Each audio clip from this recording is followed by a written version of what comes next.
7이 완전수니까 6은 뭐예요? 불완전수예요. 그래서 7이 완전수니까 하나님의 숫자고 6이 불완전하니까 인간의 숫자예요. 그러면 10이 완전수면 9는 뭐예요? 불완전 숫자죠. 내 한국 사람들에게 9는요? 좋죠. 가보잖아요. 잘 모르시나 봐요? 그 장땡 뭐 할 때 이 9가 10이면 망통이죠. 저도 뭐 들은 적이 잘 기억이 안 나는데 10이 망통이죠. 황이라고 그러나요? 망통이랑 다른 거네. 제로예요. 점수가 1도 안 된다고요. 1을 한 끝이라 그러는데 제가 도박을 얘기를 해요. 이게 1도 안 된다고요. 근데 9는 최고 점수예요. 이 여기 밑에서 뭐 장땡 넘어가기 전까지 밑에 점수에서는 최고라고요. 그러니까 상징이 다른 거예요. 우리나라에서는 9자 잡았다 그러면 좋아요. 이게 좋은 숫자라고요. 근데 이 사람들에게는 9자가 나쁜 수라고요. 근데 요한계시록을 해석할 때 유대인이 좋아하는 수를 자기에게 대입해가지고 해석한다고요. 숫자뿐만 아니라 모든 상징을. 독수리가 어떤 나라에게는 좋은 상징이나 어떤 나라에게는 공격의 상징이잖아요. 좋지 않을 수 있거든요. 근데 똑같이 해석해내면 안 된다고요. 그러니까 해석을 자의적으로 하게 되는 현상. 그러면 요한계시록을 해석하는 모든 사람들이 대부분 어떻게 해석할까요? 유대인의 문학 상징적, 예를 들어서 뭐 아까 말했던 에녹서나 다니엘서를 읽고 거기에 나타난 독특한 문학 체계를 찾아가면서 이 문학은 유대인들이 가지고 있는 공통적인 말이다 해가지고 해석할까요? 아니에요. 요한계시록을 그렇게 해석 안 해버려요. 요한계시록을 다 읽고 자기 마음대로 해석한다고요. 이거는 뭐 숫자는 저기고 뭐 종말은 이때 오고 뭐 이렇게 해석한다고요. 유대인들이 종말 개념이잖아요. 유대인들이 종말 개념이니까. 이걸 물론 오늘날까지 대입할 수 있냐 없냐는 좀 제가 나중에 얘기하겠습니다만 유대인의 종말 개념입니다. 이들이 생각하는 종말은 뭐예요? 로마가 앞장 이기스서부터 해방되는 거예요. 그래서 종말이 이루어졌다고 제가 말씀드렸잖아요. 가증한 것이 하나님의 땅에서 멸망인 것이 선 게 언제예요? 성소에 제일성이 쓴 거예요. 그들이 말한 다니엘서의 말. 그게 이루어졌다고 보는 거예요. 그럼 예수님이 신약에 그렇게 얘기하잖아요. 이해되셨나요? 자, 그래서 묵시문학을 이해하는 게 좋습니다. 그래서 묵시적 종말론이 생기면, 이제 여기에 아까 종말론이 들어온다고 했죠. 왜냐면, 당시에 중간기 때는 로마의 압제니까 억압의 땅이니까 이놈의 땅이 빨리 끝났으면 좋겠어요. 그러니까 역사적 완성이 이루어질 이 세상은 나쁜 거예요. 저 세상에서 이루어질 구원과 보상을 받고 싶은 겁니다. 이 세상은 아예 이제 더 이상 치료가 안 되는 악의지배하는 세상이니까 역사에 대한 미련이 없어요. 그러니까 역사를 어떻게 보냐면 비관적으로 봐요. 이 역사는 선하지 않다는 뜻이에요. 이 역사를 부정하는 거고 특별히 하나님이 우리를 떠났다. 하나님 이 땅에 부지하지 않는 자. 왜냐하면 성전도 파괴되어 버렸죠. 더 이상 예언자들의 말도 안 맞죠. 그러니까 어떻게 해요? 하나님이 더 이상 떠났다. 하나님 역사 무대에 활동하지 않으신다. 그러니까 뭐예요?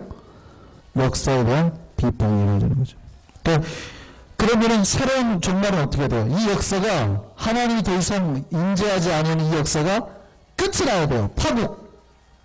종말을 맞이해야 되는 거예요. 하나님이 다시 이렇게 개입하셔야 되는. 그러니까 여기에서는 이런 종말론이 다가오는 거예요. 약간 이원론적인 개념이 들어오는 겁니다. 그래서 종말에 나오는 계시록뿐만이 아니라 다른 종말 묵시문학에 나오는 몇 가지 공통적인 단어가 나와요. 첫 번째 종말, 두 번째 두세대 사고. 뭐냐면 현 세대와 오는 세대 모든 종말에 다 포함이 돼서 나오는 거고, 세 번째 심판. 그러니까 이놈의 땅 하나님의 분명히 심판할 거라는 심판사상, 그 다음에 주의 나라가 임할 거다. 그 다음에 중요한 게 메시아 사상입니다. 메시아 사상. 다른 거는 다 몰라도 돼요. 이 묵시문학에서 오는 가장 중요한 사상이라서 메시아 사상입니다. 메시아 사상. 메시아의 사상.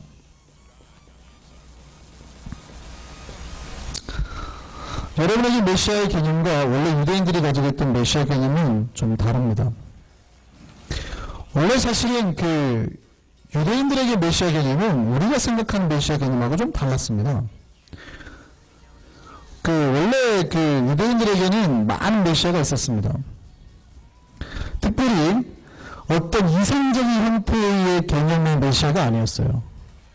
원래 유대인들에게 메시아는요, 왕? 기름 부음 받은 왕 정도를 지칭한, 그러니까 실제 역사에 있었던 왕. 예를 들면 뭐 이런 사람도 있었어요. 다윗. 왜냐면 다윗이 억압받았던 이스라엘이라는 나라를 해방시키는 자잖아요. 그러니까 이런 사람이 그 사람들의 입장에서 메시아예요. 이해되시나요? 그러니까 이게 이 묵시문학에서 바라고 도래했던 메시아와 좀 다르죠.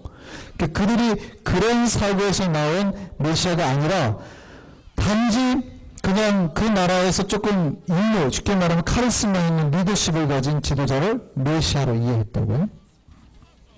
근데 이제 포로기란 개념을 이해하시죠? 이 세상에서 정치적인 왕국, 그러니까 그들의 적인 바벨론, 페르시아인, 셀루커스인, 로마로부터 구원할 거라는 사상이 오는 겁니다.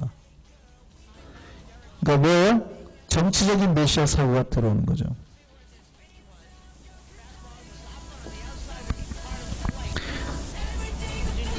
이게 들어오는 거예요. 이 사람들이 동시에 가졌던 메시아 사고예요.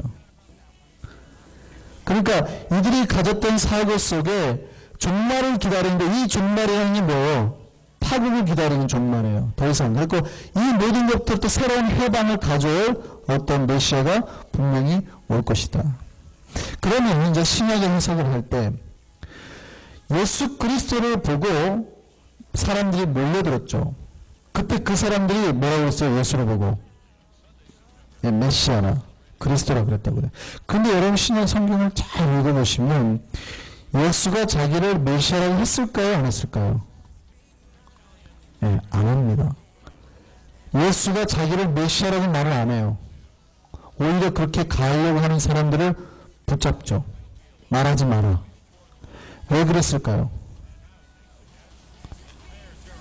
예수가, 신학적으로는 복잡합니다. 예수가 자기가 메시아 사상이 없었다 이런 얘기를 하는데 그런 얘기가 아니고요. 예수가 자기가 메시아라는 말을 하기 싫어했다고 이해하시는 게 좋습니다. 왜냐하면 예수께서 메시아라고 자기가 말을 해버리면 유대인들이 어떻게 받아들여요? 이 모든 억압과 이 모든 고통, 자기네가 이렇게 숨어 지낼 수밖에 없는 이 상황에서 해방시켜줄 메시아로 이해하는 겁니다. 그러니까 예수께서 그 메시아라고 말을 합니까? 안 합니까? 안 하는 거예요. 그래서 자기가 메시아라고 말을 안 해요. 계속 말을 안 해요. 그러니까 자기의 메시아성을 절대 드러내지 않습니다. 근데 언제 드러내요? 이제 십자가에 곧 달리기 직전에 마태복음 16장 16절에 한번 보실까요? 마태복음 16장 16절.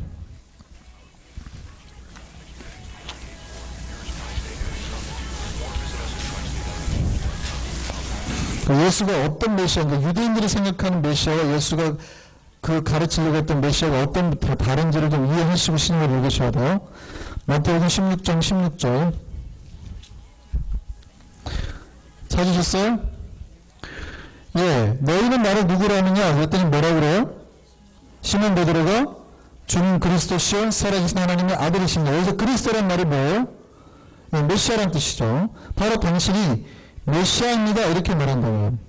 그러니까 이때야 비로소 이제 말을 하거든요. 근데 예수께서 말하는 메시아는 사실 이런 메시아가 아니었어요. 자, 마가복음 9장을 한번 보세요. 자, 똑같은 말이 똑같이 나옵니다. 마가복음 9장 한번 보세요.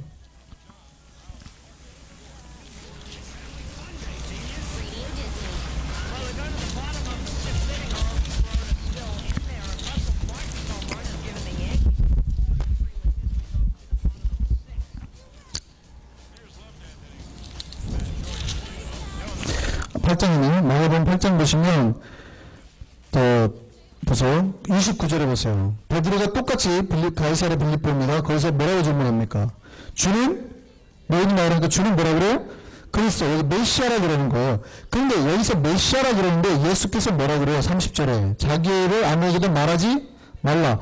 말하지 말라 그래요. 말하지 말라고 말하고 진정한 자기의 메시아성은 뭐라고 그러냐면, 자, 이들이 말하는, 유대인들이 바라는 메시아는 뭐예요? 왕. 이런 개념이라고요. 왕 이런 개념이라고요. 그런데 예수께서 말하는 메시아성은 좀 달랐어요. 자, 마가복음 10장 45절 보세요. 마가복음 10장 45절입니다. 뭐라고요? 인자가 온 것은 섬김을 받으려 함이라 도리어 섬기려 하고, 예, 유대인들은 당시의 메시아를 왕으로 이해를 했는데 예수님은 메시아를 어떻게 이해했어요? 예, 수면받는 종으로 봤다고요. 이게 연결이 돼요, 안 돼요? 안 되는 거예요. 전혀 연결이 안 돼요. 사실은. 그러니까 당시의 제자들이 예수를 바라봤던 메시아상과 예수가 자기를 드러냈던 메시아상이 달랐던 겁니다. 예수가 왜 자기의 메시아성을 감췄는지 아시겠어요? 예수가 자기를 메시아라고 하는 순간 이들은 뭐라면 독립전쟁합시다 이렇게 나오는 거죠. 근데 예수는 그런 메시아를 말하고 싶지 않았어요. 예수는 뭡니까? 그들이 말하는 자기들의 역사를 파하고 새롭게 독립을 가져올 나라가 아니라 전 인류에 해당될 메시아. 그래서 자기를 누르냐면 인자라는 말로 표현하거든요. 물론 여기도 존말이라는 말에 똑같이 나오는 단어인데요. 여기서 이 인자를 예수께서 어디에서 갖다 써요? 다니엘서에서 갖다 쓰는 겁니다. 어디처럼 오는? 구름을 타고 오는 그 인자. 그러니까 예수께서 여기서 말했던 메시아는 단지 인간적인 독립, 나라의 독립을 위한 게 아니라 전 세계의 새로운 새하늘과 새 땅, 유대인에게 새하늘과 새 땅을 가져다 줄 메시아가 아니라 전 세계의 새하늘과 새 땅을 가져다 줄 메시아라고 말했던 겁니다. 여기에서 메시아성이 확 달라져 버리죠. 제자들이 이거를 예수님이 십자가 못 박혔을 때 이해했나요? 못했나요? 못했어요. 왜냐하면 예수님이 십자가 못 박히기 전날까지 이걸 이해를 못했거든요. 왜요? 십자가에 못 박히기 전날까지 뭐였어요? 내가 당신의 나라에 오른편 왼편을 앉겠습니다 이랬거든요. 예수님 답답해 버렸거죠. 답답한 거예요. 야, 큰일 났다. 얘들이 진짜 아직도 내 메시아를, 내가 온 이 메시아라는 이유를 정확하게 이해를 못했구나. 그래서 뭐라 그래요? 섬기려라고요. 그러니까 오늘 그 앞에 마가복음 10장 다시 한번 보시죠. 마가복음 10장 35절에 야고보와 요한이 와가지고 우리가 구하는 바를 우리에게 주옵소서. 그 너희가 뭘 해주기를 원하느냐. 뭐라 그래요? 37절에 주님의 우편에 좌편에 함께 하여 주옵소서 이러거든요. 그러니까 38절 예수님 뭐라 그래요? 너희는 진짜 알지 못하는 거. 네가 뭘 구하는지도 못하는 거구나. 알지 못하는구나. 근데 그뿐만이 아니라 그 얘기를 들었을 때 다른 열 제자들이 뭐라 그래요? 41절에 똑같이 화를 내고. 그러니까 그들도 몰랐던 얘기예요. 이 두 제자만 몰랐던 게 아니라 나머지 열 제자가 똑같이 몰랐던 얘기예요. 예수님의 메시아성을. 그래서 예수님 뭐라 그래요? 왕으로서 오는 메시아가 아니라 순환받는 종의 메시아성을 가르쳐요. 주님의 나라는 이루어야 된다고요. 그럼 뭐라 그래요? 너희 중에 그렇지 않을지니 43절에 너희 중에 누구든지 크고자 하는 자는 너희를 섬기는 자가 되고 너희 중에 누구든지 으뜸이 되고자 하는 자는 모든 자의 종이 되어야 하리라. 그러면서 45절 말씀하시는 거예요. 인자가 온 것은 섬김을 받으려 함이 아니라 도리 섬기려 하고 자기 목숨을 많은 사람의 대속물로 주려 함이니라. 여기에서 하나님의 나라가 등장을 하는 겁니다. 이해되시나요? 그러니까 당시에 메시아를 기다리는 수많은 억압된 사상이 있었다고요. 그 억압된 사상이 하나로 요한계시록도 나와졌어요. 그러니까 억압됐으니까 그 모든 문학은 다 뭘로 쓰여져요? 상징과 숫자들, 환상으로 써져 있어요. 근데 상징과 숫자와 환상을 다 해석하지 마시라고요. 대신에 요한계시록은 좀 달라요. 아까 말했던 다른 묵시문학은 익명성이라고 그랬죠. 저자가 누군지 몰라요. 근데 요한계시록은 명확하게 저자를 밝히죠. 이게 이제 계시받은 게 좀 차이가 나요. 하나님이 계시를 받은 누군가가 드러나게 되고 계시를 받았을 뿐만 아니라 편지죠. 서신이라고요. 자, 요한계시록 제일 마지막에 한번 보겠습니다. 요한계시록 1장만 보세요.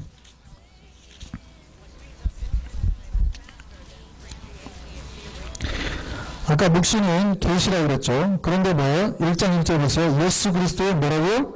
계시라. 이거는 계시예요. 근데 계시뿐만이 아니라 4절 보세요. 요한이 아시아에 있는 7교회 뭐 한 거예요? 편지한 거예요. 서신이라고요. 그러니까 요한 계시록은 다른 묵시문학과 다른 게 현실적이고 사실적인 면이 있어요. 근데 현실적으로 사실적인 역사들을 증명해내는데 그거를 가지고 당시 사람들이 썼던 무슨 양식으로? 문학적인 양식으로 썼다고요. 그러니까 문학적인 양식이 나온 부분을 구태여 여러분이 백날을 해석할 필요가 있다고요? 없다고요? 없다고요. 상징적으로 받아들이면 돼요. 그 상징은 대략 이런 의미가 있습니다 하면 그렇게 해석하시면 된다고요. 근데 나머지 서신이니까 앞에 서신이 나온 부분 있죠. 요한계시록 2장, 3장, 1장, 2장, 3장 이런 것들은 다 뭐예요? 해석을 해내셔야 되죠. 교회에 주신 말씀이니까, 편지로 주신 말씀이니까. 근데 편지를 그 다음에 나온 게 뭐냐면 다 상징으로 했네요. 물론 이제 요한계시록 해석할 때 이런 부분도 있습니다. 요즘에 이제 현대 신학에서는 요한계시록이 당시에 쿤멘 공동체 같은 SNF가 숨어서 지낼 때 그들이 하나님의 이런 묵시문학 가운데 소망으로 기다렸던 사람들이 했던 양극 같은 거다 라고 해석하는 신학자도 있습니다. 왜냐하면 너무나 딱딱 떨어지거든요. 7막 7장으로 딱딱 떨어져요. 이게 뭐 7개 계시가 끝나면 대접이 나오고 나팔이 나오고 대접이 나오고 이러잖아요. 딱딱 끊어지니까 그런 문학 양식이었을 것이다. 왜냐하면 이건 문학이니까 그런 문학 양식이었을 것이다. 이렇게 이해를 하기도 합니다. 그래서 요한계시록이 나중에 신약 정교화 작업을 할 때 제일 마지막에 들어와요. 이거를 넣을까 말까 굉장히 교회가 고민을 합니다. 이게 과연 외경인가 정경인가를 가지고 굉장히 갈등을 하게 됩니다. 왜냐하면 이게 하나의 다른 문학서 중 하나냐. 그럼 외경을 못 봐야 되고 그렇지 않다. 이거는 요한의 이름도 기록이 되어 있고 정경화된 문서가 정확하다. 해가지고 이걸 받아들일까 말까 고민을 많이 하다가 요한계시록이 들어오게 됐죠. 이해되시나요? 자, 그러니까 신약에서 여러분이 이해할 때 묵시문학적인 사고 가운데 제자들이 바라봤던 메시아상과 예수님이 정하려고 했던 메시아상이 달랐다라는 것. 그럼 보세요. 여러분에게 한번 질문하죠. 여러분이 바라보는 메시아상은 뭡니까? 내 억압과 고통과 이 문제를 해결해 줄 그런 메시아입니까? 아니면 진정한 그 나라를 가지고 온 메시아입니까? 다시 한번요. 제자들이 바랬던 것처럼 나를 좋은 어떤 높은 직장, 권세 이런 거를 가져다 준 메시아입니까? 아니면 정말 순환받고 죽음받고 너희의 목숨을 다 바쳐서 이 세계를 구원하고 영혼을 구원할 진짜 하나님 나라를 가지고 올 그 메시아입니까? 여러분에게 메시아가 어떤 메시아입니까? 여러분도 똑같이 억압이 있잖아요. 내 삶이 힘들다고. 이 뉴욕 생활하는 게 힘들어요.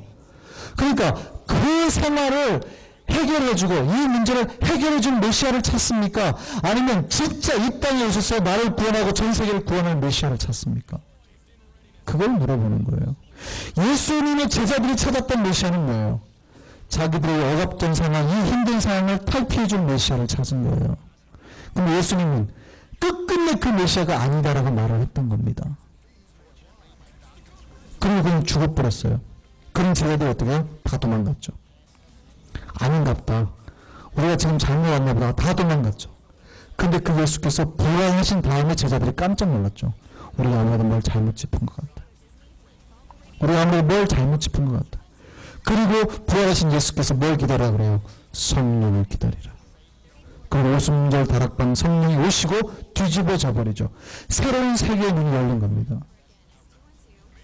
우리가 어떻습니까? 그래서 성령의 역사를 체험하셔야 돼요. 여러분 다 성령 세례 받으셨어요. 그런데 성령 세례 받고도 아직 눈이 아직 답답하시면 성령의 충만한 가운데 들어가셔야 돼요. 이해되시나요? 그래서 지금 우리가 종말을 하려고 하는 거는 이제 신약을 해석하려고 할 때 예수님 옆에 있는 사람들은 다 뭐예요? 자기의 문제를 해결해 줄 메시아를 찾았다는 거. 예수님의 제자들조차. 그러나 예수님은 그거 끝끝내 말 안 했다는 거. 오히려 거꾸로 같이 죽자고 했다는 거. 이거는 높아지려고 했는데 예수님 낮아지려고 해요. 왜요? 낮아지는 게 그 나라의 법이니까. 높아지는 건 세상의 왕들이 추구하는 법칙이니까. 이해되시죠? 제가 이번 주에 설교를 했죠. 세상 사람들이 잘 사는 방법이라고 선택하는 거는 5,000명분을 자기 혼자 걷어가지고 그거 깔고 먹고 노는 걸 잘 사는 사람이라고 말합니다. 그게 잘 사는 사람의 기준이에요. 세상이 말하는. 하나님 나라에서 잘 사는 사람은요. 내가 벌어들인 5천 명분을 5천 명에서 나눠주어서 그들은 잘 먹게 잘 살게 하는 거. 이게 하나님 나라 잘 사는 법이에요. 예수님이 메시아로 와가지고 추구하는 우리에게 가르치려고 했던 하나님의 나라는 뭔지 아시겠습니까? 그럼 여러분은 제자들이 추구했던 이 메시아 나라를 찾으세요? 5천 명분을 내가 혼자 다 먹을 그 나라를 찾으세요? 아니면 5천 명분을 먹일 나라를 찾으세요? 그거 물어보는 거예요. 신약이 말하는 건 그거 말하는 거예요. 너희가 지금 누구를 찾고 있느냐? 어떤 메시아를 찾고 있느냐 이거예요. 여러분 계속 예수님 붙들고 나를 오른편에 우편에 앉아주세요. 이러고 있어요. 기도할 때. 하나님 부자 좀 되게 해주시고 돈 많이 되게 해주시고. 근데 예수님은 끝끝내 거기에 대해서 응답을 안 하신단 말이죠. 끝끝내 응답을 안 하세요. 나하고 같이 죽을래? 나하고 같이 나눠줄래? 나하고 같이 다른 영혼을 살리러 갈래? 이러고 있다고요. 그러니까 포커스가 지금 안 맞는 거죠. 이게 신약이 말하고 있는 겁니다. 이 문학적인 배경 가운데 이제 뭐가 시작이 돼요? 신약이 시작이 됩니다. 그래서 이제 마태복음이 첫 다음 주에 등장을 하게 될 거고 복음서도 나오게 될 거고 그 복음의 생명의 역사를 예수 그리스도의 성령의 충만을 깨달은 사람이 땅끝까지 복음을 증거한 바울의 1차 전도, 2차 전도, 3차 전도를 이제 배우게 될 겁니다. 그 마지막에 이제 요한계시록은 더 이상 언급 안 할 거고요. 그래서 다음 주에 이제 신약으로 넘어가게 될 겁니다. 중간에 좀 이해가 되셨습니까? 예, 중간에 좀 이해가 되셨죠? 중간에 좀 어렵죠? 왜냐면 우리가 많이 못 들은 거라서 그래요. 근데 중간계를 좀 알아야 신약이 이해가 되고요. 그들은 어떤 억압적인 상황 속에서 예수를 만났는지, 예수를 찾았는지. 그러니까 성경이 읽을 때 예수께 나왔다고 해서 진짜 하나님 나라를 추구한 게 아니라 그들의 모든 억압을 해결해 줄 메시아, 지금 정말 왕을 찾았다는 거. 왜냐면 예수님 말고도 메시아가 당시 많았으니까. 그 메시아를 찾으러 나왔다는 거. 근데 예수님은 그 메시아를 끝끝내 거부하셨다는 거. 이러한 배경 속에서 여러분이 복음서를 읽어 나가셔야 된다고요. 그럼 나는 어떤 메시아를 찾고 있는가? 성경 읽을 때마다 질문하시라고요. 질문 있으십니까? 네, 기도하시죠.